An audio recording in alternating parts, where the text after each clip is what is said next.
Well, good evening, everybody. It's a pleasure to be back. George Morgan here at your service. It's PSGL, it's Wednesday night, it's Spain tonight as well. Lots on the table, lots of battling. The title contest is still alive and kicking. And Jack, it's only taken us 10 rounds. We're on the 11th. It's all to play for. Boromant goes on the inside and takes the lead on the final lap of the race. Now it's side by side between Boromant and Warner, but Boromant's got the inside. A guest star here in this phenomenal race. Cameron Dowd looking to take P2 in his very first PSGL F1 PC race. Incredible to say the least. You see that Putin still lead. 1.5 seconds. DRS is the name. Takes the lead on the final lap of the race. Good evening, everybody, and a very warm welcome to PSGL Season 36. We've come from a land down under to the land of the Ardennes Forest here tonight. It is Spa-Francorchamps in Belgium for the Belgian Grand Prix. I hope you enjoyed last week's race. We definitely did, and this is going to be jam-packed full of action today. My name is Jess Sport, and joining me once again, we've got Mr. James Head. James, how you doing? I am doing very, very well, Jess. Excited for the racing here again in the Ardennes Forest, as you mentioned, the longest track on the F1 calendar. A bit of rain couldn't go amiss as well, potentially, like they're getting an F2. Very excited for this one. Yes, I'm very excited for this too. We do have a few changes to the results. Last week, it was Yossi and Flopman that came out on top in Australia, but it didn't look like that way once we went to the stewards. So, James, you got the stewards report on you. Tell us a little bit more about what went down. I do indeed, and yeah, Matteo did end up winning that race because 5-second penalties were picked up for both Yossi, who won the race, and the man who finished in second in F7R, Flopman. And that is because, and I'll run through the Rennes Flopman incident first, 2 licence points to Flopman and 5 seconds added to their final race time, and that was for causing a collision. Flopman carried excessive speed throughout turn 6 and hit Rennes, spinning them round, which is what we didn't catch on the stream. I thought he'd spun by himself. He did get that bit of contact from Flopman. 5-second penalty for Flopman. And Yossi's penalty was a result of causing a collision. He moved on the braking, albeit not to block M. Sapala, who was the driver alongside him. A collision resulted and Sapala was spun around. And again, that was at turn 11. So just coming in towards the Scari corner, that was where it happened. There was also another penalty picked up as well further down the field for Gustav. He ended up finishing down in 12th, which meant Nuth got a point in the end. Gustav's incident as well was for a 5-second penalty, causing a collision. Gustav braked too late at turn 3 and rear-ended FVR Storzo. And that, as a result, Jess, means Matteo, in his first race in PSF1, won in PSF1 and now leads the championship. Yeah, he does lead the championship, and I have to say, Volakongen and Gil, they really capitalised on the penalties of Yossi and Flopman. Of course, Volakongen ended the season well last season, and he finished third in the standings last season as well. Gil, obviously, there for the whole season now, so that's really going to help him solidify his place a little bit as well.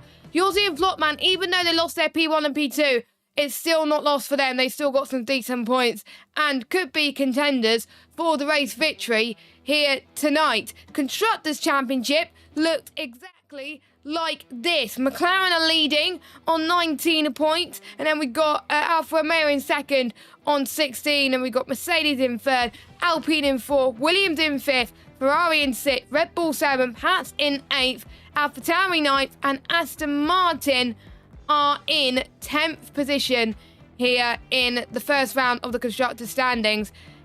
It's unfortunate Aston Martin have got 0 points, but that's the way the cookie crumbles. We'll go through, obviously, what the lineup changes, because there's quite a few of them as well. So let us go to both of us in the camera as I go through it. So let's start with the reserves. Baraka replaces Tim in the Ferrari for tonight. Baki replaces Justin in the Aston Martin. And one of our favourite drivers is coming back. Or should I have said that? Maybe not. But he forgot to sign up at the end of last season for this season. But he's reserved for the rest of the season. It is, of course, the person who just missed out on the title last season, Cameron Dowd, who replaces Stefano in the Red Bull. And that is James's pick for the race victory. We'll go through some changes for the season in just a minute. But those are the 3 reserves racing tonight. And Cameron Dowd is your pick for the win. He is my pick for the win, and I think he'll end up exactly doing what he did last season. When he joined midway through the season as a mid-season sign-up, he ended up, I think, coming top 3 in his first race and then picked up the race win the week after. So Cameron Dowd has definitely got good form around this track. He's won around here before in other leagues as well. So he's definitely got good form coming into tonight. And also, just to correct you, actually, Barak is replacing Urpek, I believe, in the McLaren. Or so I've been told. No, sorry, Baki is the one. I've put that down as the wrong note. Baki replaces Urpek in the McLaren. Justin gets replaced in the Aston Martin, and I'm just trying to see who. No one, because there's only 18 drivers. Martin. There's only 18 drivers, so no one. And that is why we should double check our notes, James, before we go on air. But, well, it's absolutely fine. We got a few more changes to bear with you. Obviously, we just said Cameron Dowd joins as reserve. Marcados has left PSF1 to get his venture on the PC side going. So best of luck to him. Replacing him is a very fast driver who was in the Aston Martin last season. Renz, who was very unlucky. Then we got Sipola, who is in the Alpine full-time, with Marius now as reserve due to him having pretty much wheel problems, which is resort him to not be full-time for the rest of the season. It's a bit of a shame for Marius for him not to do the entirety of the season, but he wants to get his wheel fixed and he doesn't want to cause any trouble. But good opportunities for Ren and Sipola, who were looking quite quick in one-lap pace and for the first half of the race too.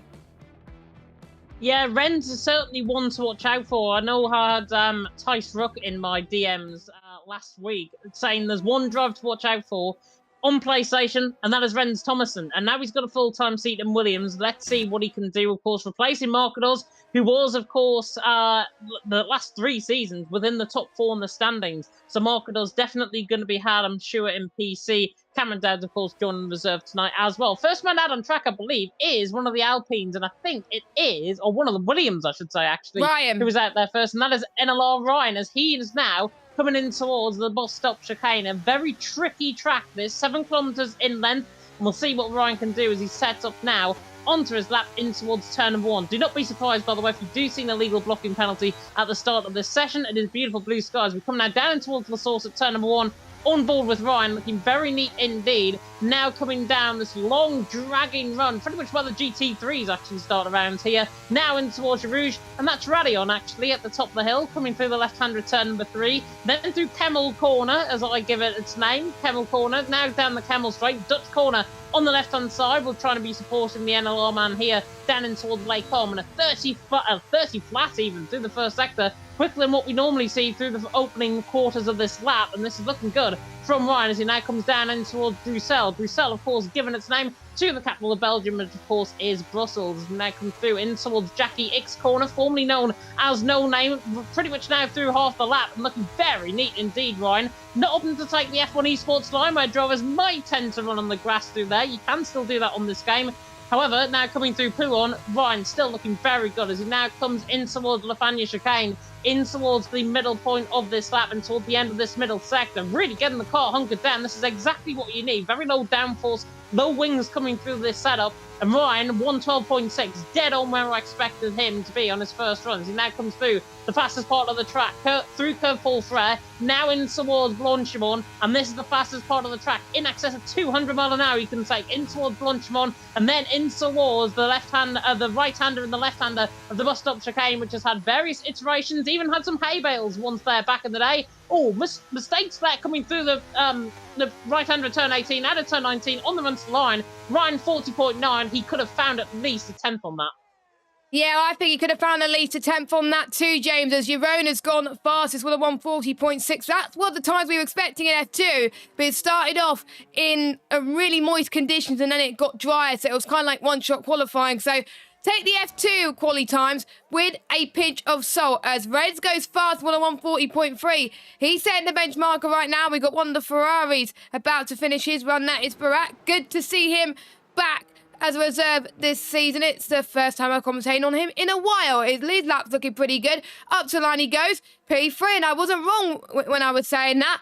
Blockman is the next driver to go out on the circuit. He's looking to redeem himself after his penalty last week. He's looking quick. Up to line he goes. He places Barak into P3. What about last week's race winner? He is invalidated, so he's not going to set a lap, but his teammate of Baki is going up towards the line now as he's trying to replicate that. What can he do? Not a good lap for him. He is slowest out of everybody so far. First built in around about 1921, this track. It used to be 14.9 kilometres, this circuit. Taking the forest and riding the hills at the beautiful Ardennes region. It was redeveloped back in 1979 to pretty much half the original length. It's 7.004 kilometres now. And Alberto Ascari, father actually won the first Belgian Grand Prix before it was the Formula 1 race back in 1925, believe it or not. We have got some interesting PSGL stats. The last time we were here, season 34, Mr. Van Bossel took victory from Bradley Holdham in second and Sammy Shemsey in third. All three of them, I believe, have gone to the PC side. Rowan won in season 32, Mirko Siriano won in season 31, and other winners include Ishmael Fassi, Jordan Poland, Wilson Hughes, Matthias Van Erven, the Pad Goat Louis Welsh, Sparks, Matthew Elder, and Louis as well. Sparks, I do believe it was Wilson Hughes that day, but there we go. Those were your winners, and qualifying is just done. And Rens Tomlinson is out on top, and he is my pick for the race victory today. So if he doesn't win, it's my fault. And my pick's currently in third, so it's actually not looking too shabby from an analysis perspective, certainly in the commentary box with our poll predictions right now. First and third are our pairing. Yossi's splitting the pair, actually, 140.4. As I've already mentioned there in the chat on YouTube, already quicker than the F2 pole time. It was a 140.5 flat, and that was set by Slash. And, of course, as you mentioned earlier on, it was a changeable qualifying session. We've got beautiful blue skies and sunshine starting off the session.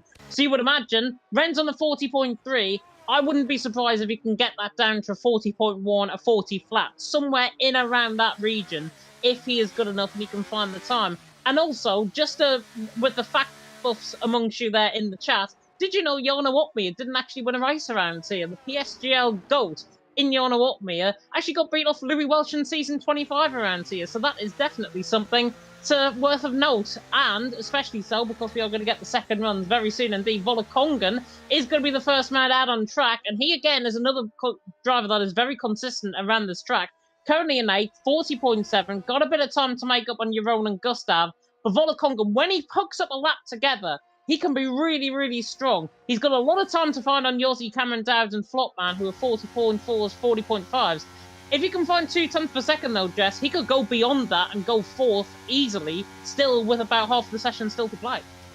Yeah, he just missed out on the victory last week, but that's not going to stop him from getting victories this season as well. We have seen many PSGL F1 seasons where we had different race winners, which was very great to see. I remember last season, we've had a few different race winners in a row. I think it was Cameron Dowles that was the first repeat winner of the season last season. I think he won 2 in a row, I believe, which was really great to see from him. So maybe we could see Volokongan live up to his old self as well. A former PSGL, PSF2 champion. And there is quite a few former F2 champions who have gone on to great things. So I'm sure Volokongan will go on to great things very, very soon as well, as he's about to start off his lap as well. A few drivers will probably be disappointed after last week. Gustav, Ryder Down, missing out on points. Stefano as well. Jeroen in 15th as well. Cipolla, who got, I believe, fastest lap, but did not do enough to take the win that day. He had good pace in qualifying.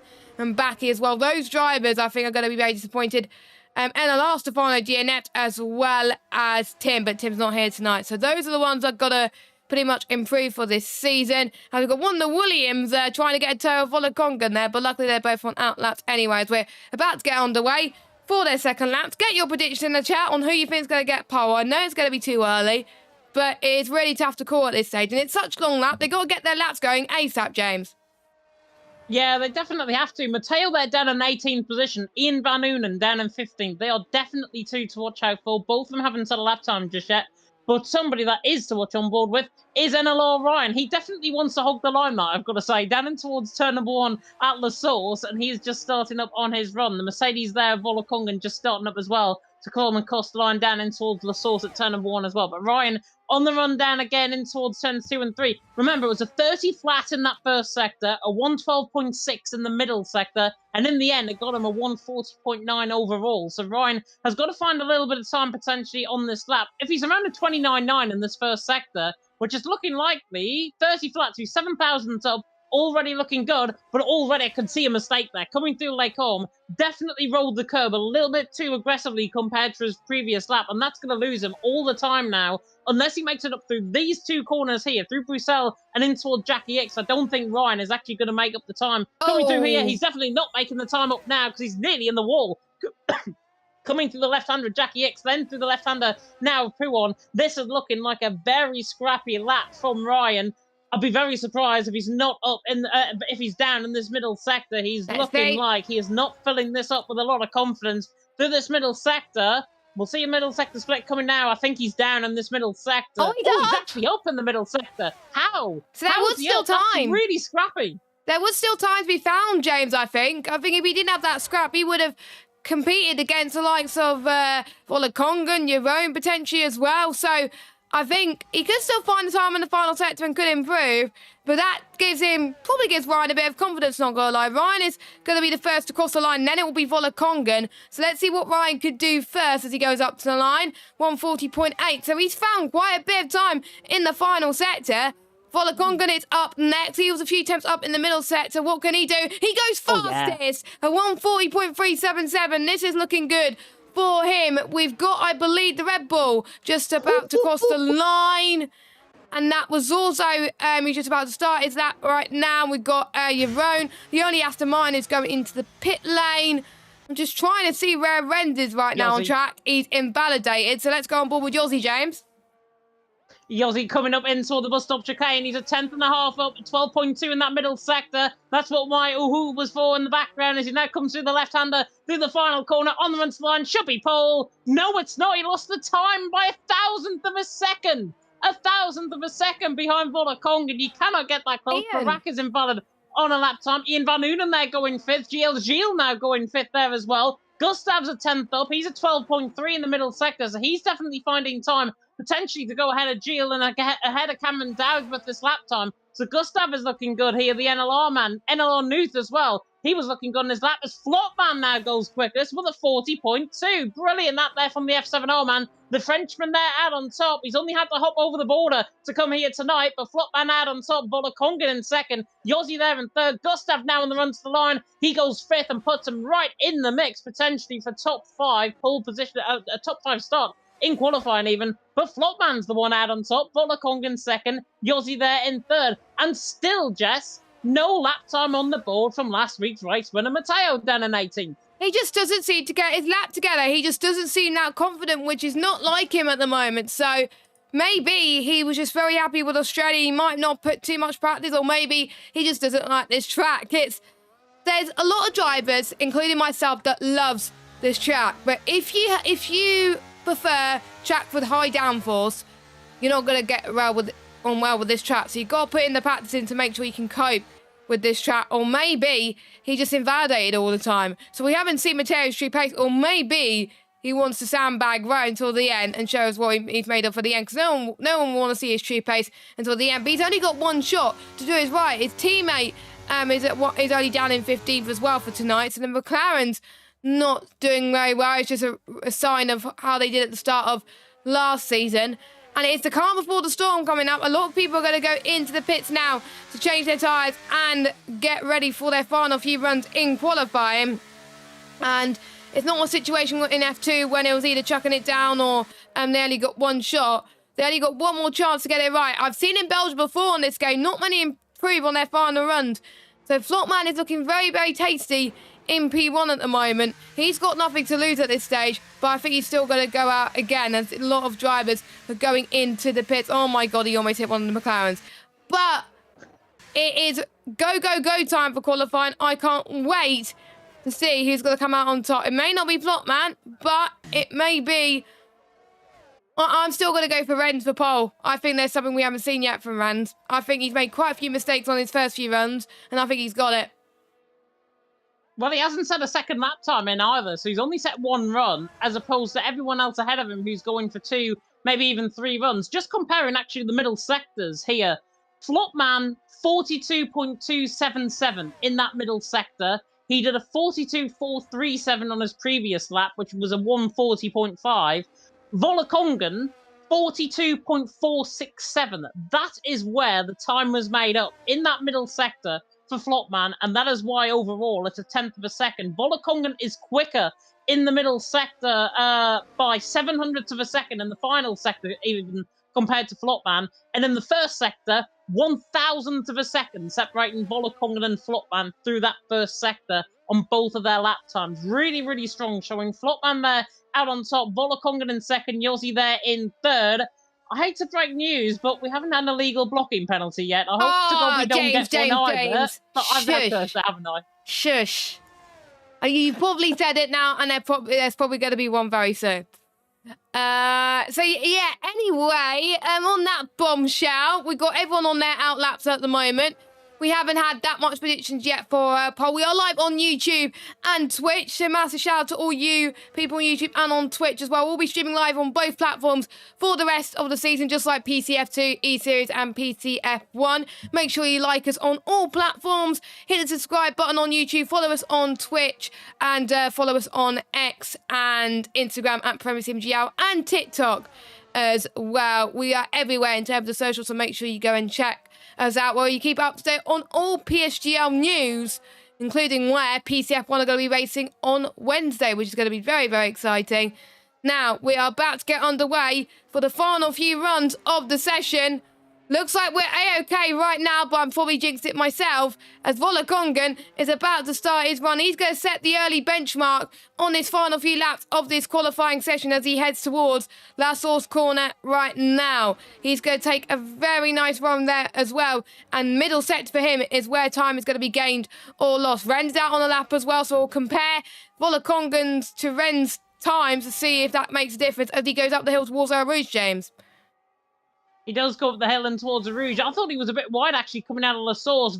M. Sapala, by the way, has binned it coming through Pouon, and that's because he came out the pit lane about 20 seconds too late. So M. Sapala not going to get a run on the board. Volakongan, though, fastest out of everyone in the first sector. Yossi gets the illegal blocking penalty.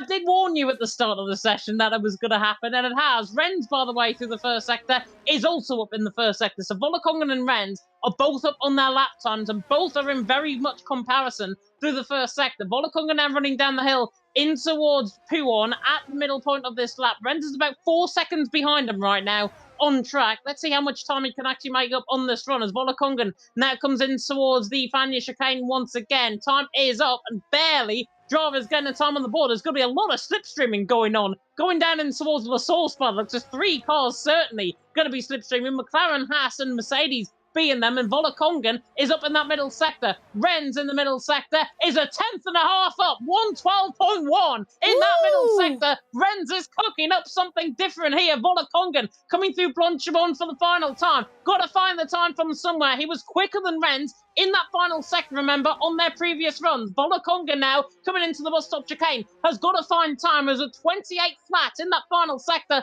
on the run to the line. He doesn't do enough. Ren's is certainly doing enough, though. Coming through the final corner on the run to the line. Wow. Oh, and he absolutely gets it by a 10th of a second, and it's a 10th of a second between himself, Ren's. Flopman, who's a 10.5 down, he's invalid. Yossi is improving. His middle sector split is going to come up very soon indeed. Cameron Dowds is ahead on a run, and Yossi's even quicker. Yossi is a 12 flat in the middle sector. Huge lap incoming here by the Swiss man, who's going to be swirling that Swiss chocolate, that Lindt chocolate, that is going to be coming his way, certainly, with this performance. Now coming through the left-hander of Blanchimont, in towards the bus stop chicane. Cameron Dowds on the run to the line, not doing enough there. In 6th, but Yossi is surely going to get pulled with this lap time. Now coming through the final corner. Oh, makes a mistake, though. Yossi now on the run to the line. Does he get it? Yes, he does, but he just about nearly messed it up through the final corner. Gustav there is down in the lap time. He's invalid. So is GL. GL in Van Una now on the run to the line. The Dutchman, he goes 6th. Not a bad run there at all from him.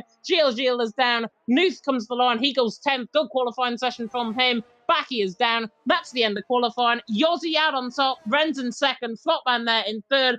2 of arguably, hopefully, the best drivers, the best young talent that we've got on console, Yossi and Renz, first and second. I am absolutely going to love what is going to happen in this race. I'm excited to commentate on this, to be honest. Yossi is a qualifying specialist in PSF1, and we know it. He was like that last season as well.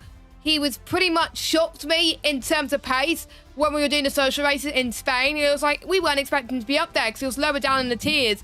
He is evolving on the console, which is really great to see. So I can't wait to see his progression as we go through this season. So we've got Yossi out there on top, Rend in second, Flopman in third. And we've got Volakonga in fourth, Barak in fifth on his return to PSF1. Great to see.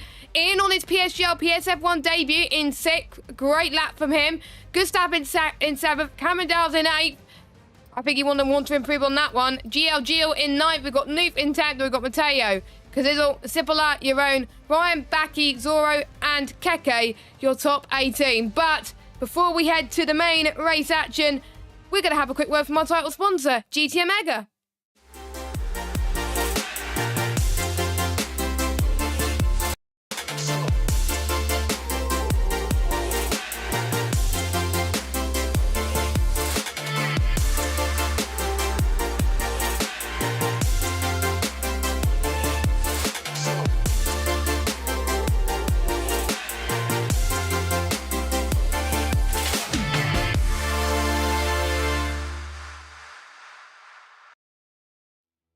Welcome back to PSGL PSF1, and as Jay was saying before, when we went on there, he was absolutely gutted that he didn't predict Yossi for pole position.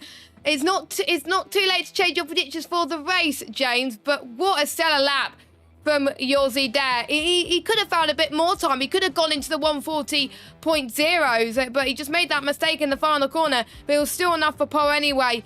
He is someone to watch out for. So is Rend as well. So it'll be interesting to see what they can do as well. I was a bit shocked about Matteo, James. He's only down in the 11th or 12th spot. That's not what I was expecting from the race winner from last week. But he's had a lot of pressure on himself recently. Could he pretty much have a lot to gain from this race because he's starting lower down? Oh, definitely. He's starting in 11th position. And not to be fair, not to be at all dishonest to Matteo, he didn't get the lap times in because he invalidated both of his runs, and that around this track does put you completely on the back foot, both mentally and physically around this track. So Matteo only got one run in. He's behind Nuth, but he's ahead of Kazizel, and I think that's going to fill him up with a lot of confidence. Watch out for him down in 11th. Cameron Dowd's in 8th position as well, I think is the shock of the session. I mean, 1.5 hours ago, I don't think he even knew who was racing, to be honest. And then he just rocks up in the PSF1 chat and then joined. And now he's in as a reserve, of course, for the second time in PSF1. He was, of course, reserve before becoming full-time last season as well. He's there down in 8th position. I think the shock for me in qualifying was Barak. Barak there in 5th. I didn't expect him to be up there. I know he's been quite good around this track on previous game iterations. But him in 5th, out-qualifying Ian Van Unen, just behind Volakonga by what, 200ths of a second? Very strong qualifying there from the Spanish. To be honest, I wasn't shocked about Barak's performance in terms of the qualifying session. Not gonna lie, I think he was up there with a lot of the good guys as well. Maybe he could be in a good position to get the toe in towards El Rouge as well, as he can get past as well. The best position that I think around this circuit to be starting from are the front few rows. Maybe pole may not necessarily be a good thing, so it's going to be up to Yossi to really try and defend the position from the likes of Rend, from the likes of Flopman, from the likes of GLGL, loads of other people that have had so many good qualifyings. We all know that in Belgium it has a tendency to rain, as what is just said in our little aborted start. It looked like it was dry, so I don't think it's going to rain. But you never know with Belgium. Every time I commentate on a race, it tends to rain at some point. We've seen it in PSF2 in the start of the race, I believe. But we're going to have completely blue skies.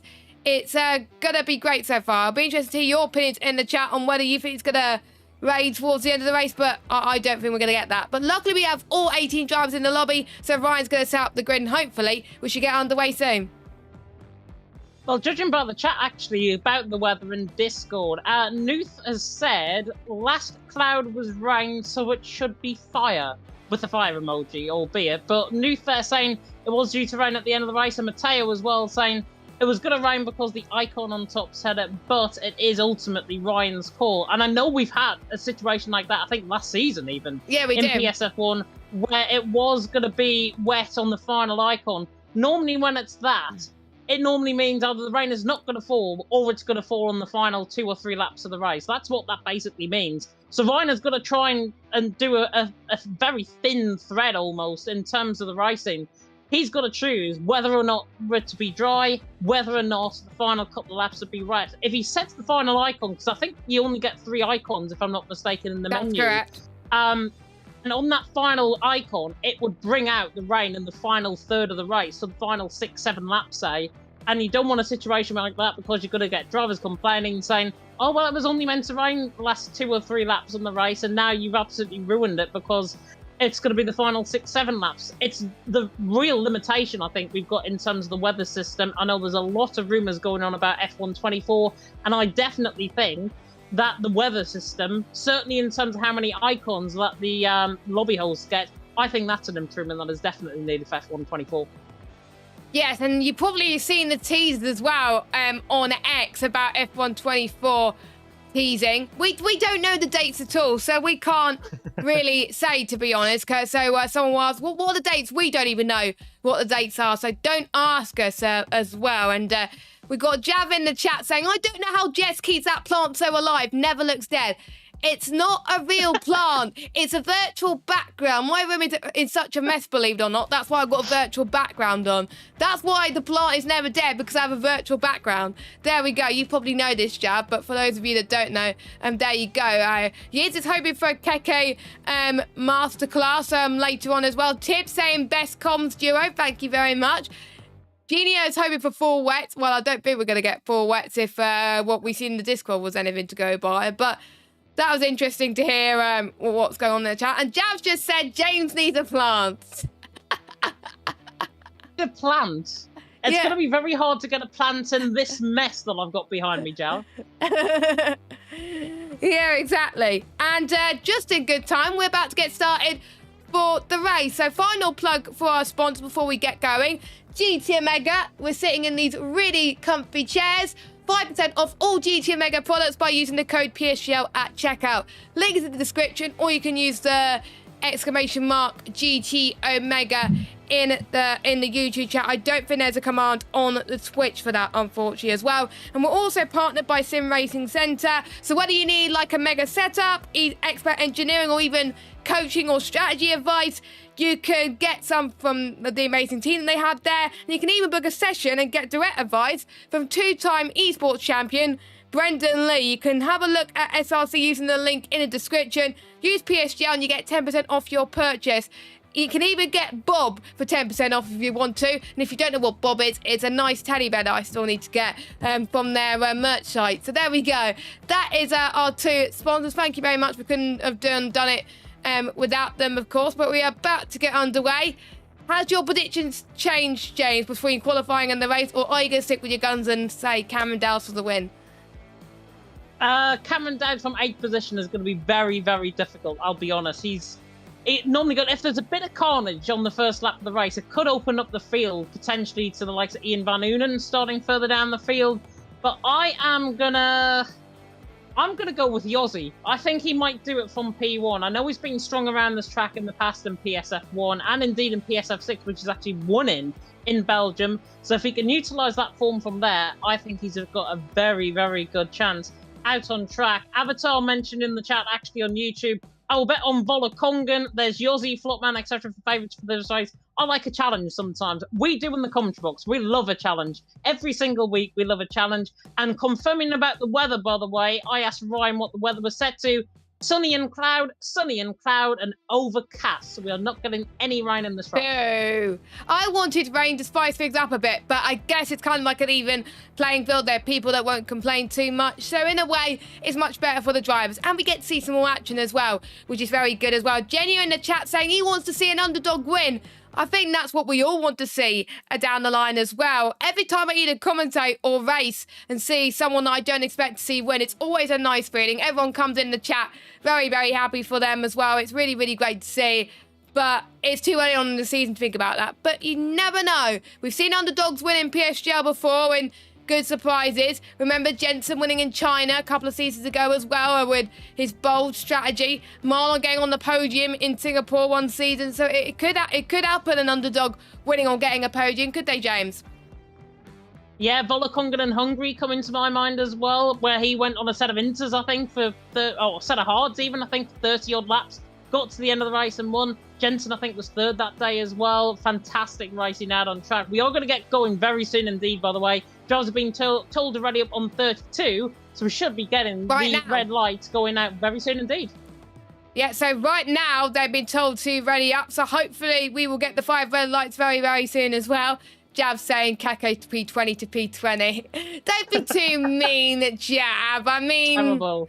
Yeah, absolutely terrible. I'm seeing on the pit garages, you probably can't see it at the moment, medium tyres for the Red Bull drivers, but that's it. I don't see any more tyres. It's hard to tell, unfortunately, with the pit garages. You know what? Let me get the footage for you now so you can absolutely see it right now. And just in time, the 5 red lights are about to come on. It's like PSGL could read my mind. 5 red lights are on here for round number 2 of PSGL PSF1. It's a go. And Yossi gets a fantastic start, but Ren's going to try and get the switch back into turn number 1 of Les Source. He's got a bit squirmy with the likes of Flopman and Barak. Barak is up into 3rd already. Volakonga's dropped down to 5th. We've got the Aston Martin of Jeroen struggling up there to gain place. We've got the Red Bull of Cameron Dowes fighting with, I think, Ian in the background for 7th spot. But here's where we're going to see people get the toe. Flopman's got the advantage on Ren's, it looks like. We could see free ride around here. Ren's going to dive it up the right-hand side in towards Lecom then. Is he going to go for the lead? Yes, he is. Ren's takes the lead of the Belgian Grand Prix.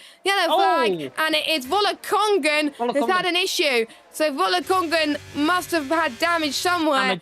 From somewhere. And yeah, that's a bit of a shame. Ian and Gustav had good starts. Ian already is up to 5th.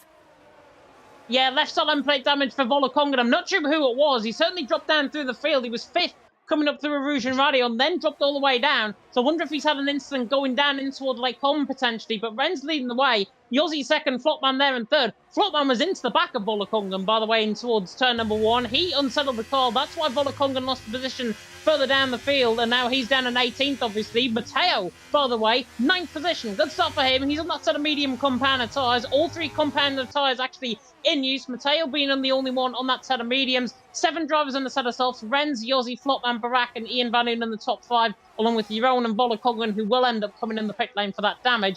And then everyone else that I haven't mentioned is on a set of hard compounder tyres. Here comes Eleanor Nuth on the back of F7R Jeroen in toward the bus stop chicane. Is the Hassman going to look to the inside line? Not quite, but Matteo in front does look to the outside line. Now coming through the bus stop. Oh, nearly chops off there. The right side end plate of that Alfa Romeo. Gilles not going to be happy with that one. There goes Flopman potentially to the inside line and Yossi as well. Not going to get that one done. Renz leads, Yossi in 2nd, Flopman there in 3rd. Flopman, I think, unlike most of his races, I think he's just got to bide his time right now. 80% of ERS at use. I think he's just got to bide his time and wait. Yeah, if I was him, I would wait as well. So he's just going to be very, very patient to make sure he can do everything he can to potentially win this race, potentially. So Yossi may try and go for it now or wait for the next lap. We've got Van Uven trying to go side by side as well. He's fast in sector 1 and he wants to show everybody that he has a place in PSF1 and he stays in full position right now. I did see, I think, one of the McLarens getting a bit squirmy on X in the background. That might be Matteo on those mediums. I'm liking the variance of strategies here today as well, which strongly suggests that they want to get rid of the softs as quickly as they possibly can so they can go on to pretty much one of the best race tyres around this track, which is pretty much the hards or the mediums. The softs ideally is not ideal, but for some people they just want to get rid of the softs as quickly as they can and want to be very fast in the race, which is understandable. They are going to be saving a bit of their battery for some people just to say they're tired of because they do burn quite a bit of tyres around it. Lap 6 or lap 7 is what we predicted the softs will last to, and that will allow drivers to pit early in the race, and it wears about 6% per lap as well, so that could be interesting as Flopman and Yossi hang a little bit with battle as well as they go side by side into the bus stop chicane. A bit squirmy again from Flopman. That's allowing Renz to pull back a little bit even more as they're towards the final corner. Barak could take advantage of this, but here comes Flopman side by side with Yossi in towards the source. He goes down the left-hand side in towards turn number 1.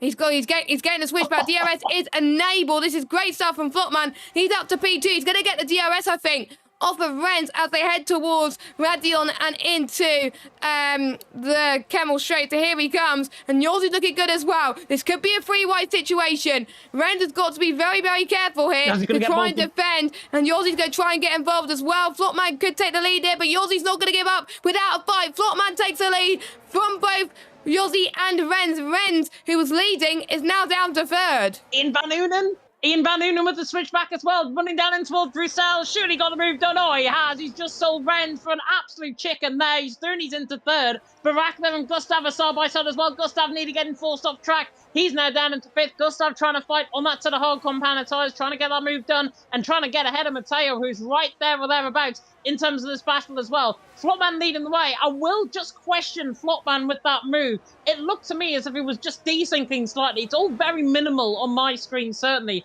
but it looked like he was just lagging, almost as if he's got like red bar connection, essentially, compared to Yossi and Ian Van Unen. Just caught that coming down towards turn number one. But Flopman now in the lead of the race. He can hopefully think that his connection's a bit stronger now that he's leading and he's not really around other cars. But that's just a little bit of a concern for me if he's going to be in this race. Yossi there in second, Ian Van Unen there in third, Renz in fourth, Barak there in fifth. Looking further down the field, I think everyone is just very capable of running on within a DRS train right now. Matteo again, very close to the back of Gustav. That car definitely hooked up for a race setup, definitely. The McLaren there on the back of Gustav, running down in towards turn number one. ET8 against NLR, this will be between them both. Down in towards turn one, Matteo not getting the job done. Gilles having a nice race there, down in 10th position as well. Nuth there down in 11th. Gilles, of course, qualified, I think, further up the field. And looking at position gains, actually, 6 positions gained for your own, 4 for Matteo, 1 for Gustav, and now potentially 1 for Yossi, because he's going to try and get this race lead back on Flopman. Running down in towards Lecombe. The Swissman, though, in a straight line, not capable of going for the move just yet. I think he's just going to sit and wait, which is exactly what you should be doing around this track at this point on this circuit. Flopman leads, Yossi second, Ian Van Unen there in third.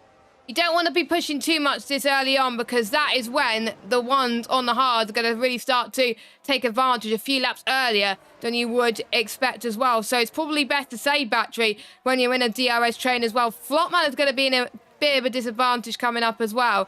But with everyone in a DRS train apart from Volakongen, well, no one is going to gain an advantage. It's just going to be pretty much taking one person to make a mistake, and then all hell is going to break loose around this circuit.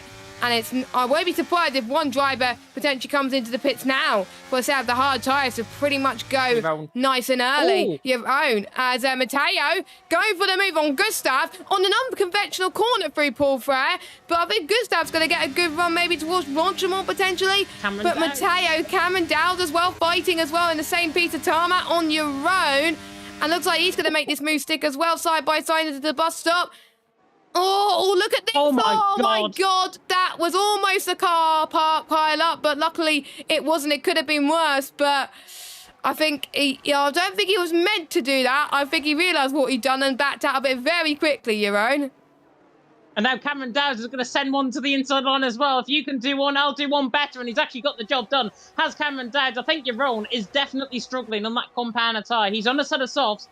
He's, I think, ran very aggressively off. Gustav, by the way, made a mistake as well with Matteo getting that move done. He made that mistake coming through curve Paul Frere. Here comes Josie for the race lead, though, on the back of Flopman, running down the straight. Easy as you like for the Swiss man. And it could be easy as you like as well for Renz on the back of Ian Van Unen. 3rd and 4th position. You're on there on the back of Cameron Dowds, not getting the job done either further down the field. Everyone on a big old DRS train, apart from Volakongen, you've got to feel sorry for. After that right side end plate damage that he picked up on lap 1, he's down in 18th position. He's all the way down the field. He ideally needs a safety car to come out, I think, around about now, for him to get back into contention.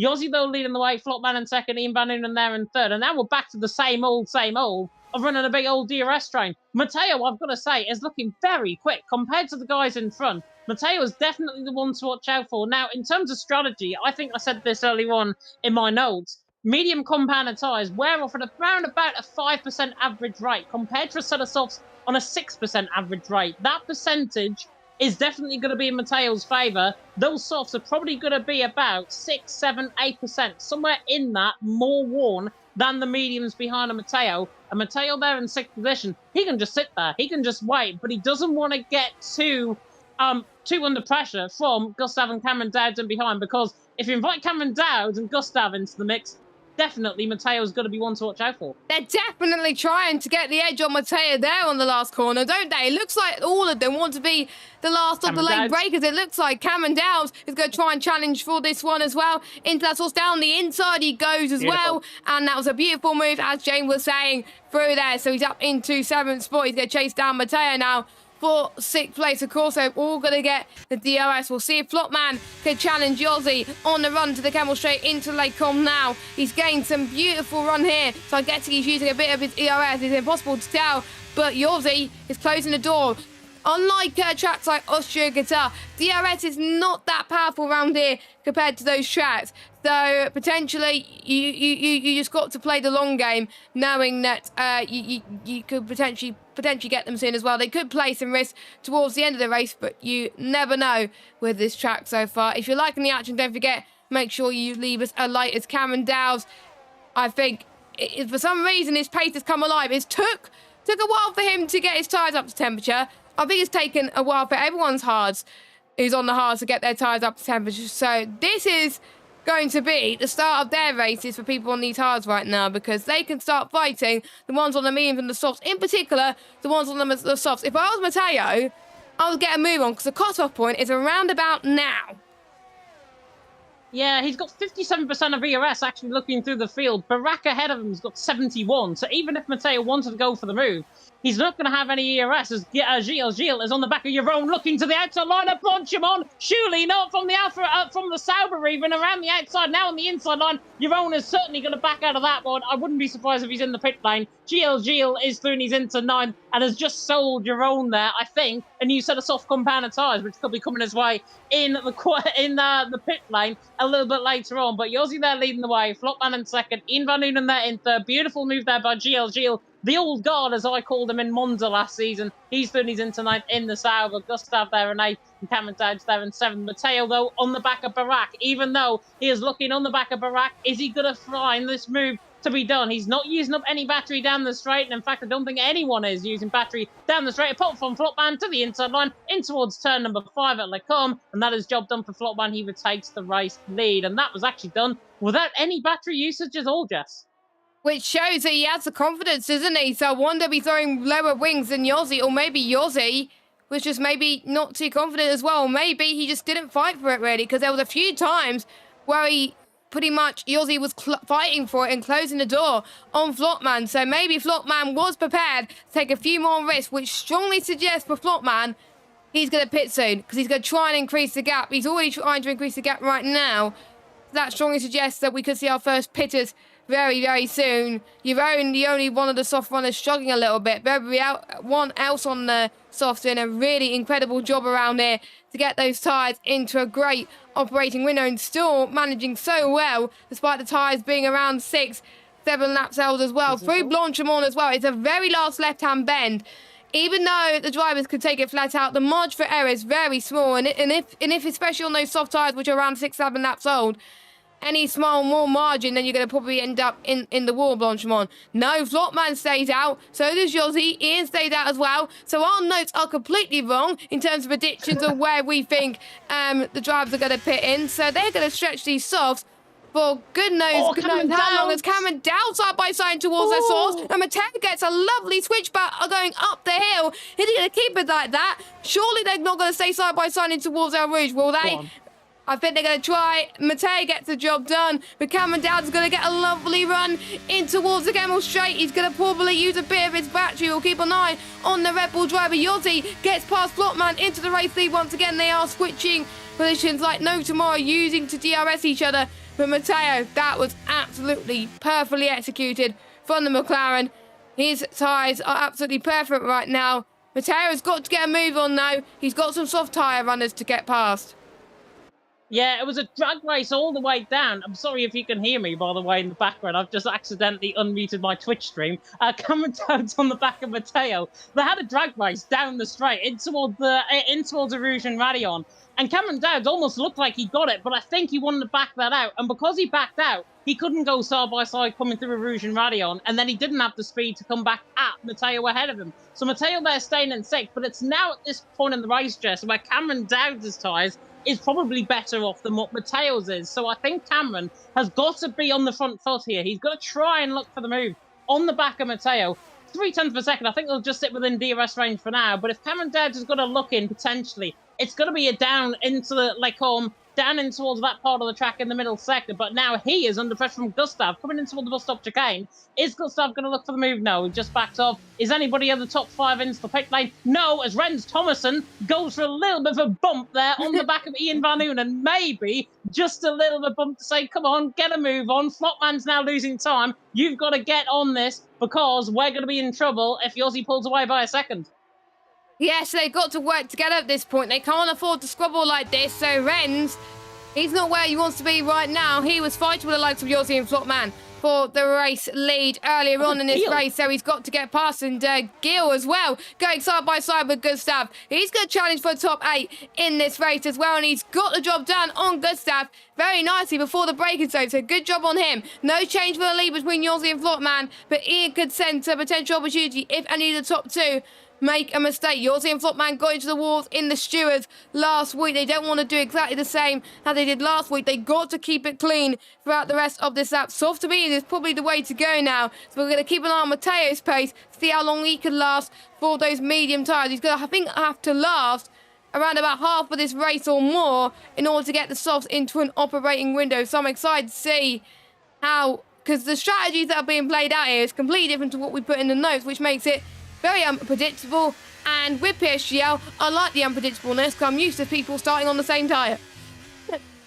Oh, definitely so. Definitely so. Nuth as well on the back of your own, looking for the move done. The German on the back of the Dutchman, looking to try and get the job done. Nuth apparently was saying, leading the DRS train around here on social media, on X it was, he wasn't happy with that, put it that way. At least he's not leading the DRS train. At least he's in one. He's there down in 12th on the back of your own. Your own, I would be very surprised if he doesn't come in the pit lane. This lap around, there's 3 wide into the bus stop chicane. There goes Matteo around the outside and Barak. Barak is into the pit lane as a result. And there goes GLG to the inside of Cameron Dowd. And now these two, Young Pretender, there's a Red Bull and Strife in the background. And Zozo, I think, round in the background, if I'm not mistaken. He's got the car back going again. He was Strife coming through, I think, the right-hander there at the bus stop chicane. GLG remains in behind Cameron Dowd. The Young Pretender against the old guard in 4th and 5th position. And it could still be the case because Matteo there in 3rd has now got no DRS or ERS to the back of Flopman and Yossi. Flopman now going for the race lead on Yossi. This now going into the hundreds, quite literally, in terms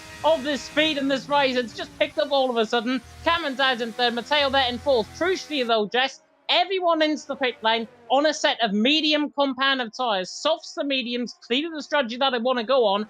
12 laps on a set of mediums. I would normally say, if it was on the last game, I'd normally say they could be in trouble at the end. But they're not. They can definitely get those to the end. As now Renz has got the move done on Ian Van Unen. And that is for potentially the net lead of the race.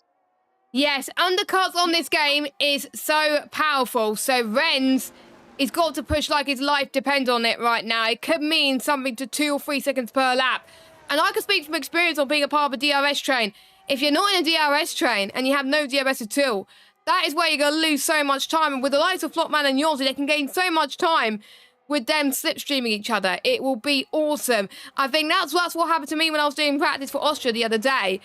I gained so much time on my rivals just because I was just having DRS of the car in front. And so your own gets a 3-second time penalty due to multiple warnings. So that's our first time penalty of the day. Flopman and Yossi got to think about going into the pit soon because they're going to lose so much time to the undercut. Flopman does though, so does Yossi. They're all in, which promotes Cameron Dowd to the lead on the track.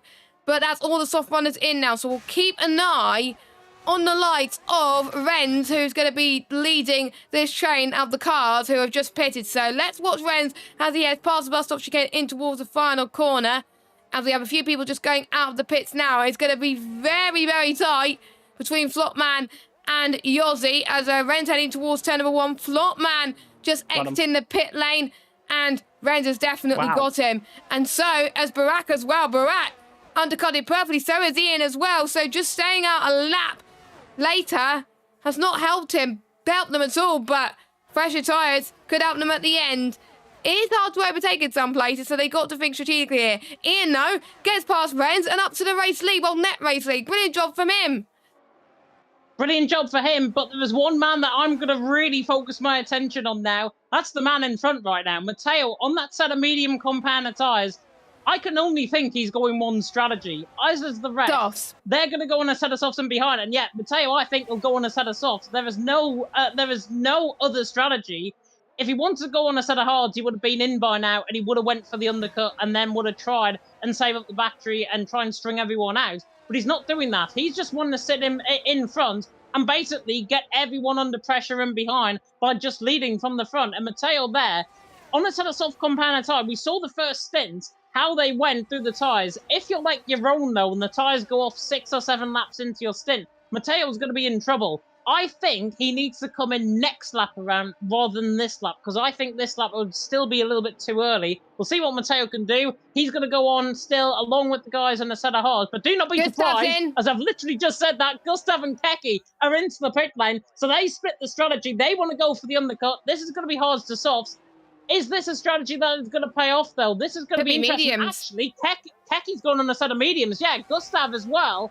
Looking at his stint, is he going on a set of mediums as well? Yes. He is. So they're going set of mediums. Interesting. They're playing it I safe. thought they could have made the softs. They're playing it safe. They think that the softs can't last until the end of the race, but you never know. GL is going to get past Matteo into the race lead, but look at Cameron Dowles, how he dives past Matteo there as well. So Matteo was not expecting Cameron Dowles to be in the picture, so you can definitely see on Matteo, his tyres are probably giving up the ghost a lot quicker than we thought, so maybe he's going to think of a different strategy, maybe compromise at this stage and hope the undercut is potentially going to work. I wonder if any of the hard runners who are still left in this race is going to think about going on to the mediums or going on to the softs and just be like a few tenths quicker. You never know. Again, the openness of strategy, the flexibility of strategies is very, very interesting. Believe it or not, Volokongan's still in this train, but he's still yet to make, I think he's not going to get those hard tyres to the end, so he's still going to make one more pit stop. So again, safety cars, I think that's the only way that he's going to salvage anything in this race. But you never know, anything can happen in PSGL, PSF1, as I think we are approaching the halfway stage. Yes, we are approaching the halfway stage, so Grabby Kokon is going to get even crazy. I don't know who's going to win this race. I'm still going to bet my money on Renz, because if I change my prediction now, I'm going to cry. As Gil and Cameron Dowles comes in, because it all comes in. Simpler comes in. Matteo, interestingly, stays out. I thought Matteo was going to come in now with the rest of the hard runners staying out. But it's completely opposite, James. The ones who I thought were staying out are going in. The ones who I thought are going in are staying out. And they're going to set of medium compound tyres as well. Unless they've been told something different, and unless I'm completely, because I did these notes, by the way, in terms of the strategies, unless I'm completely and utterly mad, I thought Matteo would have came in there for a set of soft compound tyres, as of the rest. Here comes Ian Van Unen, though, on the back of Renz Thomason. Net race to the lead. In fact, it could be the race lead very soon indeed. And Ian Van Unen through and he's into third. Flopman coming from a mile back on the back of Renz as well. There's Yossi and Barak going side by side. Yossi, I think, getting that job done through and he's into 7th position. Now behind, Barak there down in 7th, Yossi there in 6th. Also battles going on. GL, the old guard, against NLR Ryan to the inside line in towards Lacon. Beautiful stuff. And now Ryan gets the run back down on him in towards Bruxelles. Can he get the job done? Surely around, not the outside of Bruxelles, and it's GL who gets the job done. So the old guard comes out on the young pretender in Ryan. Keki there in behind in 12th. He's also an old guard there. Albeit his age, he is still very old in PSF1 terms. He's there down in 12th position, the Finn. Gustav there on the back of Baki. Baki, of course, he got benched in F1 Esports Challengers, which set him in good stead still, even though he got benched. He's there in 8th position, in a net P6 right now, so he is doing a good job. But Matteo, it's all up to him whether he decides to come in the pit lane or not. This is now his race potentially to lose. He comes out, the gap basically, Baki, Gustav. He's going to be watching for that gap. He's in. Matteo was watching that gap very much carefully. Baki is the man at the front of that train. McLarens potentially could work together. All hell breaks loose into the bus stop chicane. Surely it's going to be Matteo soft. could have a really good chance. It will be soft, surely. Surely it's going to be soft, because if it's mediums, he's going to lose. Yeah, I don't think he would have gone on the mediums, to be honest. He's playing the gamble, and I think it's a very good gamble, potentially, because I thought that's what everyone else was going to go on. So Matteo, he's got the most to gain for this situation. I know he's going to lose out on quite a few positions because everyone around him pitted. He's going to come out just behind, well, just ahead of Noof, but Noof's going to be on the warmer tyres, so surely that's going to be enough to pass him. But that means everyone has pitted, and there is no rain that's coming. It's overcast at the end. I was responding to Noof's question. As Keke is passing Baki for P8, and we've got GL getting past Gustav for P6, so there's a lot of hell in break loose in the midfield, which could allow Matteo to go back into the mix as well. They can't afford to make too many mistakes, but Ren's back out on top, Ian in second, Flopman in third, Yossi in fourth. Maybe Yossi's not liking those mediums too much compared to the top three, or maybe he's just waiting for an opportunity to pounce.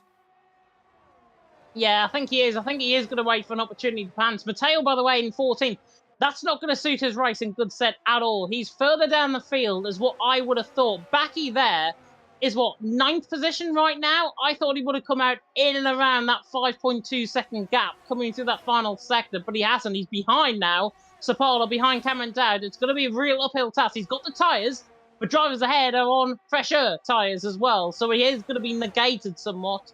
Even a couple of laps into the stint. Ryan on the back of Baki is desperately trying to look to get this job done. Coming through Blanchimont. Now he's going to get there on the NLR man. On the back of the TF10 man. Going around the outside into the bus stop chicane. The Williams now will have the inside for the turn 19 at the bus stop chicane. Beautiful job there by NLR Ryan. All hell is breaking loose in the background as Cameron Dowd, Sapala and Matteo all go side by side through the corner. Yossi's getting flop, man. I don't know where to look with this. Matteo now looking on the outside of Sapala. Coming through turn number 1. Is he going to get the job done on the Alpine? Force of the Alpine off. The McLaren just about ahead running down. They're going to go side by side into Rouge and Rally on. Matteo gets the job done. He's finished into 13th. Yossi now getting Ian Van Unen. Flopman going to get Ian Van Unen down the straight as well. He's going to be right on the back. Baki now on the back of Kazizzle. Kazizzle now on the back of Cameron Dowd. Cameron Dowd and Matteo are side by side. In towards 3 wide and toward Lake Holm. Not working. Cameron Dowd and Baki now side by side. Cameron Dowd's getting the job done.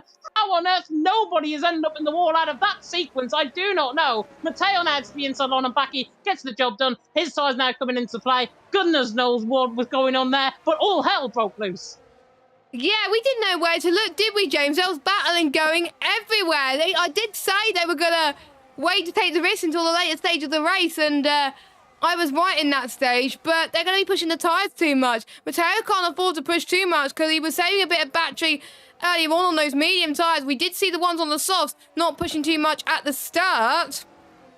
So that is why he probably waited until this point to pit, because that is when he could push. But he's already almost out of DRS to Cameron Dowd, so he's got to get a move on. But Yossi's looking very good on the back of Renz right now. I nearly said Yossi on the back of Yossi, which would have been a weird thought. It's not Yossi's ghost, by the way, as Renz has got a prancing Yossi behind him, who's looking to capitalise on every opportunity. He's also gets a penalty. His race has gone from bad to worse, unfortunately. Kazizzle comes into the pits, though. Kazizzle, as my phone nearly dropped on the floor, Kazizzle has retired from the session, so he must have got severe damage, which he could have repaired, unfortunately.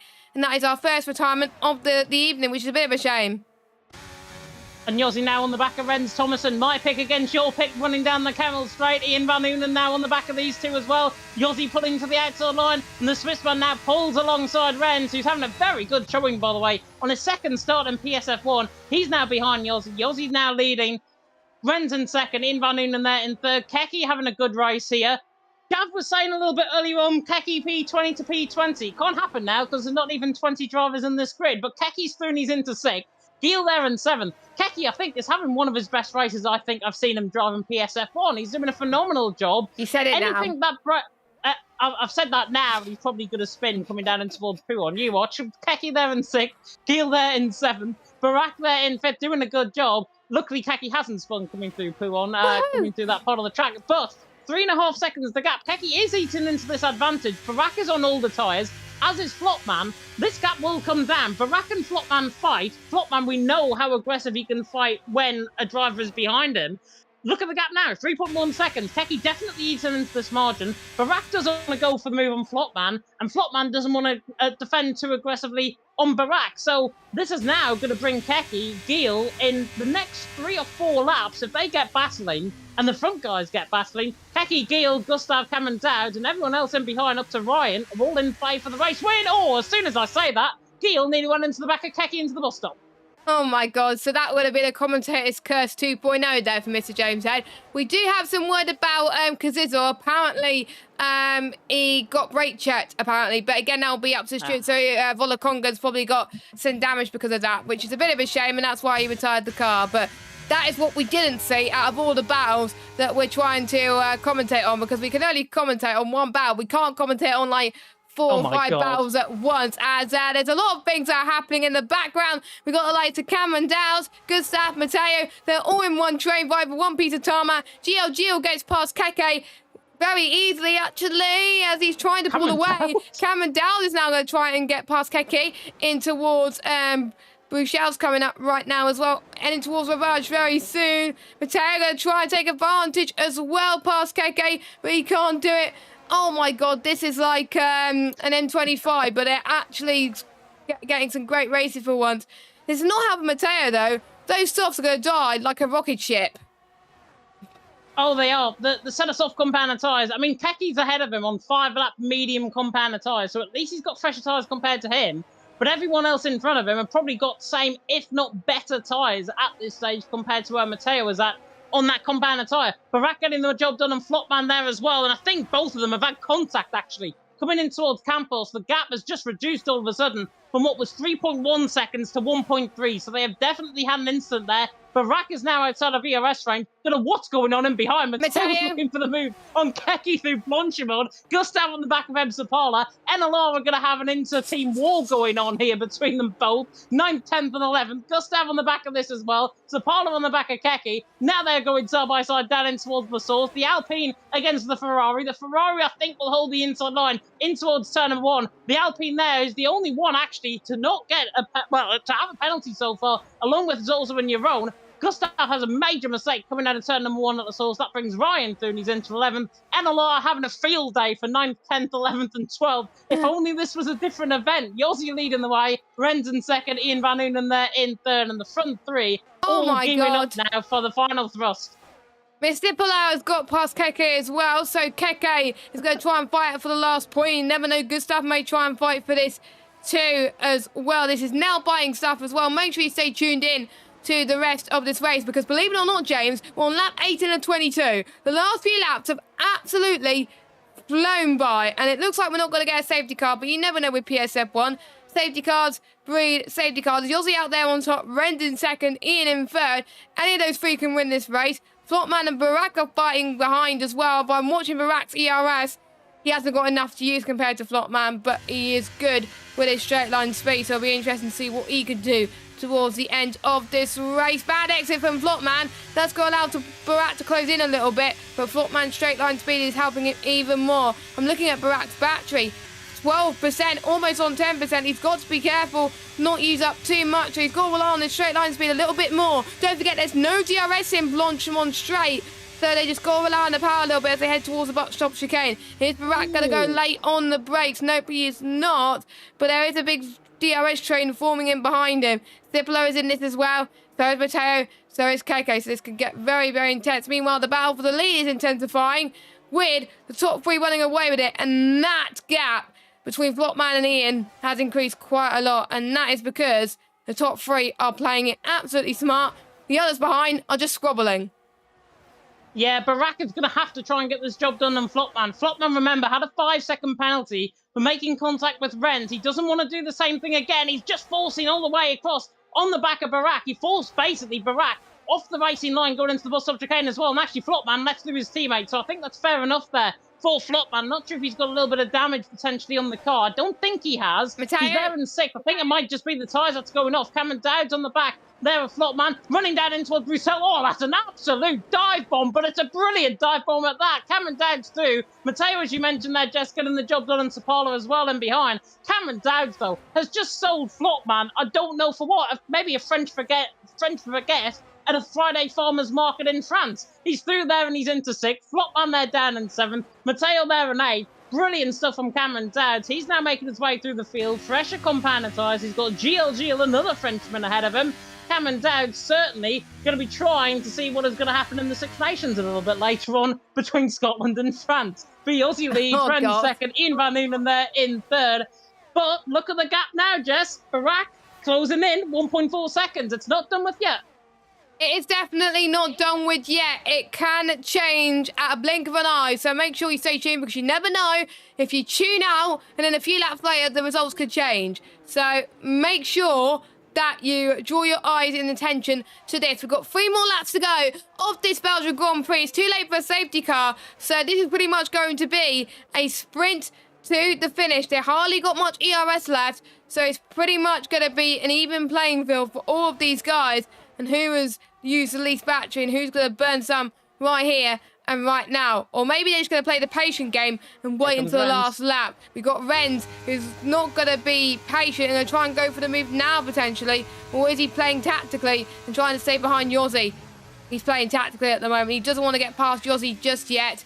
Meanwhile, Cameron Dowd, all of a sudden, trying to get past Barat for P5. Goes off the track a little bit. But I think they're leaving just about enough room, as Cameron Dowd's having a stellar race so far. Don't rule him out for the race victory. And that was what you originally predicted, Mr. James Ellis. Cipolla and Matteo side by side once again. Oh my God. Past no name. Matteo is leaving nothing to chance. He's going to try and get the move past Pouon. Yes, he does get the move past into Pouon. Lovely stuff from the McLaren driver. That was timely and that was well executed. Once again, Cipolla is well on the back a bit still, but I know I don't think Matteo's going to win this one, but that just shows how good of a racer he is against people with a lot of experience in this division. Yeah, fantastic racing actually between Matteo and Sapala. I was literally, if you saw my camera screen, which you didn't, luckily, I was head in my hands when they were coming down and towards 2-1, but luckily they escaped with that. Top 3, by the way, have got pretty much a full amount of battery. Yossi's got 96% right now. Brent has got 92. Ian Van Noonen on 92 as well. So Yossi's got better battery conservation compared to the guys in behind. It is Yossi against Rent. Could technically say it's between me and Jess for the race win with the front 2. Ian Van Noonen there in third as well. Hopefully not going to spoil both of our parties in terms of our prediction there in P3. But a man from P3 has won around here in the past before. Joe Van Bussel did it in season 34. 2 seasons ago, he was P3 at this stage of the race. And then he made 2 moves on the final 2 laps to win the race win. Yossi leads, Renz in second. But here comes Ian Van Noonen on the back now of Renz, looking to try and get the job done. They are going to wait until the last lap. Everyone now, it's going to be hung, drawn and quartered. Get the... What am I looking for? The... Anyways, Ian Van Noonen. I don't know what you're on about, James. The swords, yes, the swords are coming out there fighting talk for the top 3. Fighting talk from the top 3. It's going to be a scene from Gladiator as they come down in towards the final 7 kilometres of this race. Yes, I mean, I literally don't know who's going to come out on top for this one. I think one person is just going to probably go for a risk and absolutely send it, but this is going to be interesting. We've got the final 2 minutes or so of this race, and it's going to come down to the last 1 and a bit laps to decide round 2 race winner. We saw Matteo win last week. He's not going to win again unless everyone in front of him has calamity, which I hope that doesn't happen, because otherwise we've got a lot of stewards reports to read next week. But here we go then to the bus stop for the penultimate time. Here comes Yossi, as he's going to try and defend for his life to get his first race win in PSF1 this season, and pretty much ever, but we will need to double check that as well. Lap 22 and 22. Final lap we go in towards that source. Yossi has got to think about what's behind him. Render's got to think about what's behind him and in front of him. Yossi is pulling away though a little bit, but Ian is gaining rapidly on Renz. I don't know which way to look right now as they head towards this back straight into past rally on in towards the Kemmel Straight. Ian is going to try and go for it now. He's got the pace out of everybody as well. So is Renz. One of them has to back off. Surely it is going to be free wide in towards the Kemmel Straight. And the camera angle doesn't do it justice, but Renz takes the lead from... Ian made contact a little bit. That's allowing Renz to pull away from Ian and Yossi. That pretty much just sealed the deal for them. Unfortunately, Cameron Dowd is trying to capitalise. I did say he could capitalise on any mistake, and we also Jill is also in this fight as well. Oh my God! It's like a car park once again. Jill, that was so close. Someone has gone into the wall though, almost, and almost lost a bit of their front wing, but it's still the top three of Renz. Ian and Yossi. Cameron Dowd still in this as well. Now heading towards campus for the final time. We've got predictions in the chat that we think it's going to be Renz, but you never know. Ian can make the move. Yeah, it is going to be Renz because it is going to be the fight for second place at the moment. But James, I need a voice, so I'll let you cover the last bit of this race. Yeah, Renz has got this surely 1.9 seconds. The gap. Cameron Dowd is coming flying at Yossi. Yossi's going to fly at Ian Van Noonen as well. Into the bus stop chicane. This battle for second. Not over and done with. Yossi now to the outside line on Ian Van Noonen. They make contact into the bus stop chicane. Yossi just about keeps that car under control. He's going to have to rejoin track, but he's going to forfeit positions. Renz and wins. Ian Van Noonen in second. Yossi there in third. 5-second penalty. He'll look into getting that removed. He might have come across actually there as Ian Van Noonen moving across on Yossi, so he might have a claim about that. Ian Van Noonen right now for second. Cameron Dowd in third. GL has somehow ended up fourth in all of that. Barak in fifth. Matteo there in sixth. Keki seventh. Yossi for now in eighth. And then Gustav and Flopman, the top 10. Flopman was right up there in the vanguard at the start of the second stint. And now he's ended up with 1 point. That is just the trials and tribulations right here of this race in Belgium. But that incident, basically, with Ian Van Noonen and Yossi, they fought very aggressively. Yossi was forced off on the marbles. He had rear marbles on the rear tyres. Unfortunately for him, in the end, he ended up nearly rear-ending the back of Ian Van Noonen when rejoining on track. Both of them collide, and that's as a result given Renz the race win. Driver of the day awarded by the in-game fans. Jav, you'll be happy. NLR Keki gets driver of the day awarded by the in-game fans. But Renz Thomason makes up for the misery of last week and now returns his favour. And it's exactly what I said on social media. Could we get 2 winners out of 2? Yes, we could. Yes, you were right. And Renz, of course, did not have a good race in Australia. He had a moment, I think, with Yossi, I think it was, in towards turn number 7. But now this is his first race as a full-time driver. We predicted that it was either going to be him or Yossi for the race victory. And Renz just was able to capitalise on Yossi and the Haas driver making mistakes. But here we go then. Let's go and look for your result. We've got a Dutch 1-2. We've got Renz in first, Ian in second, Cameron in third. It is all provisional, by the way. Gil in fourth. We've got Barat in fifth. A great return for him. Started fifth, finished fifth. What more could he say from him? Surely he want to climb up a little bit in his points tally as well. Mateo in 6th, Keke 7th, Yossi 8th, Gustav in 9th, then we've got Flopman in 10th. Those are your point scorers. And then your other finishers are Ryan, Sipola, Zorzo, Baki, Noof, Jeroen, and Volakongan. And your only retirement, it's Kazizel. Wow. What a great race. We didn't have any safety cars, but all the chaos happened on the final lap, James. Woo! It didn't. To be honest, looking at how that race actually went, it looked a little bit predictable. I'll be honest, it did look a little bit predictable. We knew it was going to get a bit spicy on the final lap of the race. I certainly didn't expect that battle between Ian Van Noonen and Yossi. And that ultimately won Renz the race win. And Renz, he was unlucky last week, getting contacted by Flopman. This week completely makes up for it. It's 2 winners out of 2 different races, which is what we had at the start of last season as well. And Renz has certainly put himself in the championship fight by that. Tice Rock and you certainly have definitely been coming together in terms of your predictions. Tice said to me last week, Renz is definitely one to watch out for in PSF1. You came for the race win here tonight. So, yeah, you correlated that against me. Renz, by the way, also saying, by the way, sorry, I have to learn English, so we will not be getting Renz, unfortunately.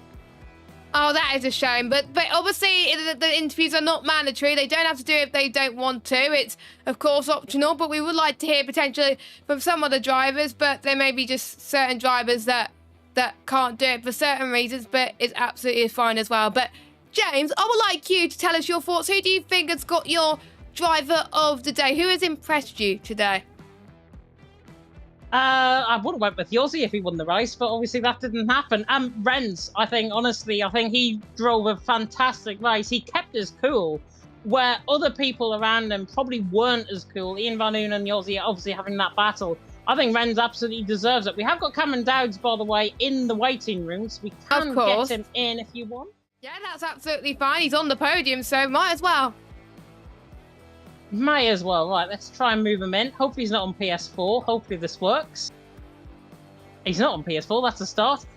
We can now speak to the man who, of course, finished in P3, albeit very fortunately with Yossi in that 5-second penalty. It is Mr. Cameron Dowds. And Cameron, first of all, what on earth happened in qualifying? Because I had you on for pole. Well, I definitely was not on for pole. I only knew I was racing with about an hour, so it was just like an hour of practice, and I kept switching setups, so it wasn't very good prep. And then that 0.4 was actually my PB, but I was a tenth and a half up on my last lap, and I just invalidated it. And then in the race, it definitely wasn't one of my best races. I mean, I was just about all over the place, especially like ERS management. I kept having to use when I did not want to use. And then I started saving up my battery for the medium stint, and then I clicked the button too early and it put me behind Kai, and I lost like 2 seconds, and then that put me in a worse position. And then, yeah, it was just a dogfight up to the front, really. And then by the time I got there, I didn't really have the ERS to fight with I knew the top 3 were on. I was told they had like top battery, and I was on like 40, and I just knew it was a case of maybe sit behind, get a bit of luck, which happened. Wait, who was it with the 5-second? Yossi? Yeah, Yossi on the final corner. I think Yossi might get that taken off anyway, because I think he got I don't think it was very fair on him, so I think I might get put back down to 4th, but That's don't still really good. matter anyway, because I'm a donut and I didn't sign up, so yeah. Well, at least you've admitted to that. Unlike your dad coming in the chat saying you forgot to sign up last week. But there we are. I think, honestly, those final couple of laps, the gap, I think, between Barack at one point was 3.1 seconds. You were right behind GLGL, I think, in that battle. Were you ever in the mind of thinking, I'm really not going to catch up to these front 3, and I'm not really going to have a chance of actually getting the place where I want to be in this race? Definitely. I did not. I thought when it was me and Wheel, we just would not be able to catch, but we caught so quickly. I don't know. I think Flopman and someone else, something happened to them and they lost a lot of time, and that just resulted in us getting into the DRS, and then they caught back up to the DRS, so it all just kind of fell into place. But I hope I can race again this season, and I know far in advance, so I can practice a little bit longer and maybe get a win or something. That'd be nice. Yeah, and obviously you joined mid-season through that season as well, and then ended up finishing second in the championship. So I think at least you've joined round 2 of the championship, and you've got a crack still at the title. That is definitely what we're going with in terms of the form. Talk us through that incident, because you probably had the perfect position actually between that incident with Yossi and who was the other one involved in it? Ian. It was Ian Van Oonen. Those two obviously having that fight going into the final corner. What happened going into that final couple of corners? Because you ended up finishing obviously P3. Yossi ended up further down the field, and you say he's going to get that 5-second penalty removed. Well, I think Yossi got. They were side by side, and was it Ian he was battling with? Yeah. I think so. Yeah. Yeah. I think Ian just it looked like he just jerked to the left a little bit, and then it shoved Yossi off. But I don't know if it'll be a case of Yossi gets that penalty removed or Ian gets a penalty. But that'd be even nicer, because then I get second. But Yeah. it definitely wasn't Yossi's fault. I think Ian jerked to the left a little bit by the looks of it, but maybe I'm wrong. Yeah, I think it looked to me, I was certainly on board with that, and it looked to me as if it was just a little bit of an incident between him just moving across, may realise that he was probably the full car length ahead, and then he's just a 3/4 car length ahead, and he's just misjudged it. Probably might come down to that. Might get that 5-second penalty removed, because of course it is up to the stewards. Jess, I'm going to come across to you. Any questions? Yeah, of course. First of all, welcome back, Cameron. Great podium from you as well. Also, we don't know if you're going to be racing or not next week, but if you are going to be racing next week, it's a difficult circuit coming up. People either love it or hate it. Monaco. If you are racing in it, do you like it or not? And how do you feel about it? And would you rather race or not? When you don't practice for Monaco, it's a horrific track. But actually, when you get into the groove of it and you practice for a few hours, I actually think it's quite nice to drive. I agree. I think the worst track to drive, in my opinion, is probably Las Vegas. I'm never driving that track. But Monaco, at first it's horrible, but when you get into the flow state and you've been practicing for a few hours, it's actually quite a nice track to drive. So I don't really mind driving it, to be honest. I'll take anything I can get, because at the moment it's only the second round, so there's still a chance of the championship, especially if I can keep the third place. So I'm going to just try and race at every chance I get. That's my questions, Mr. James Head. Yeah, that is all from me as well. Go and enjoy your evening, Cameron. Right, thank you, you too. Very welcome indeed. We haven't got anybody else in the waiting room right now. Ian Van Noonan said he's not available as well. Neither is Ren, so that is the end of the interviews for tonight. Yeah, that is the end of the interviews. So we are going to wrap things up. But as we were saying, Monaco is next week. I'm glad I'm not missing this.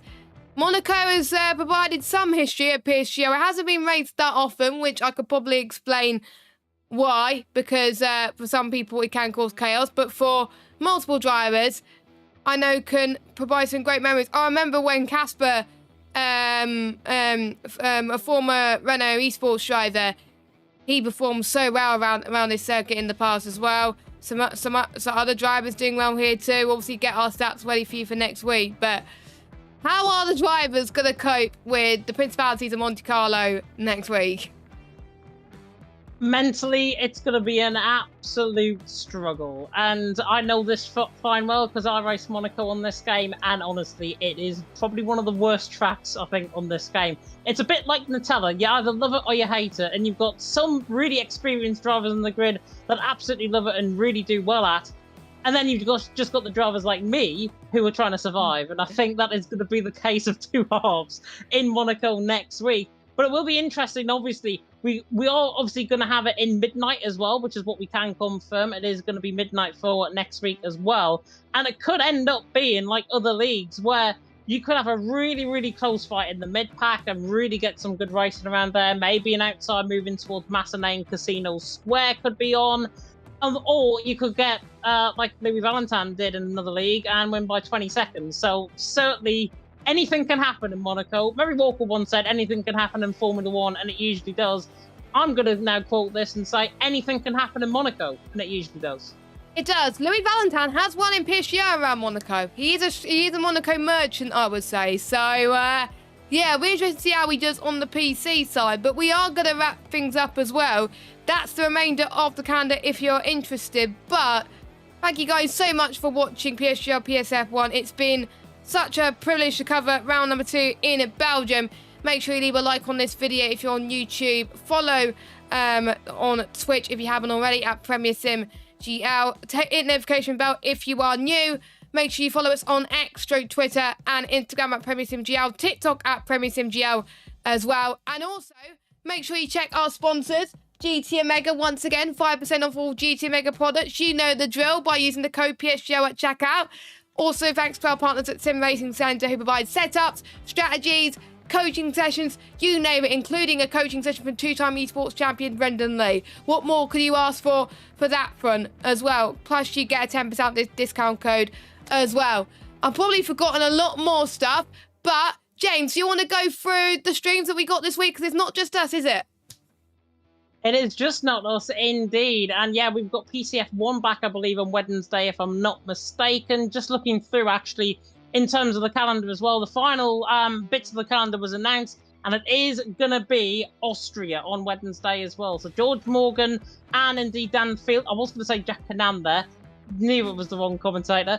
George Morgan and Dan Field should be taking you through the action for that one. Then it's Belgium, Texas, Las Vegas for PCF 1. So if you do want to watch that, it is Wednesday, 7 p.m. UK time. You can watch PCF 1. We've also got E-Series coming up on Friday as well, and also all other PC tiers on Thursday right in between as well. That's F2 all the way to F6, I think, getting covered on the live streams as well. So hopefully you enjoyed it, and hopefully you get some good racing next week in Monaco. Well, God knows what's going to happen.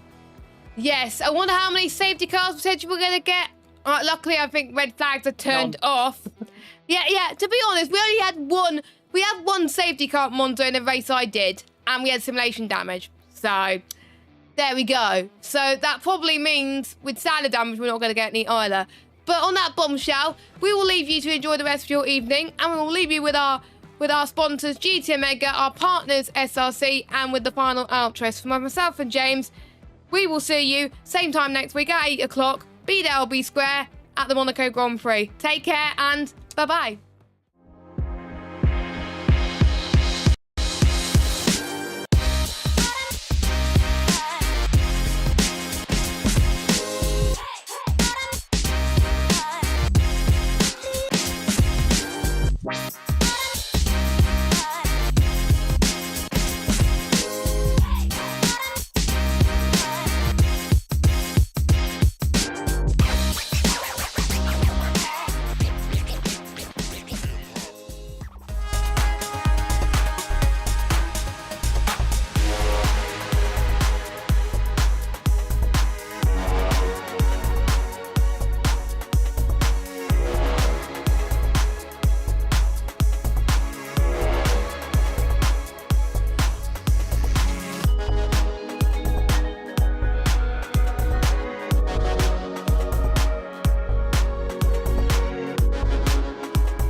He's got the inside off here, he's through on the left-hand side.